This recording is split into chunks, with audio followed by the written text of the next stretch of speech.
Hello मित्रांनो, welcome to my new blog. आज मी आलतो शेतात आणि शेतात येऊन मला चवळ्या कुटायच्या होत्या, तर मी बसलो चवळ्या कुटायला।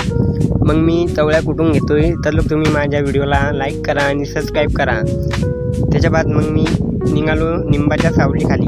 तर मी निंबाच्या सावलीखाली येऊन बसलो आणि तिकडून आमची आजीबाई बघत होती। आजी म्हणाली मला चल आपण जाऊया हिरीवर।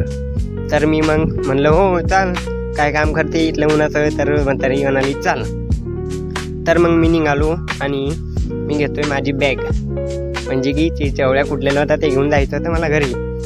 तर मी निघालो आणि तिकडंच रस्ता होता घर जायला। तर आजीन मी बोलत बोलत चाललो आणि बोलत चाललो होतो बाहेर। तर आजी म्हणाली हे काय गवत उगलं, इथं हे लावायचंय ते लावायचंय इत्यादी बोलत होती। तर मी म्हणलं असू दे, आता काय उन्हाळ्याचे ऊनच चालू राहील, तू काय करते एवढं उन्हात, घरी तर पडत आहे।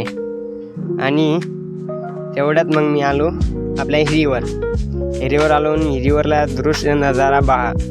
आमच्या हिरीला अजून तरी पाणी चालू होतं, हिरीला भरपूर पाणी चालू होतं। तर म्हातारी म्हणाला मला बघ तिकडं सरप आहे आणि माशा पण। तरी मी म्हणलं बरं बघूया। तर मी बघितले आणि तुम्हाला पण दाखवतो, पण तुम्हाला दिसणार नाही झूम केल्याशिवाय। तर मी झूम करू शकत नाही कारण की ऊन होतं। तर मग मी हिर बघावी। आजी म्हणे चल बंद कर। तेवढ्यात मग मी बटन दाबलं आणि बंद केलं। आणि आपल्याला हे झाड कशाचं असेल मात्र मित्रांनो तुम्हाला माहिती असेल तर मला कमेंट मध्ये नक्की सांगावे।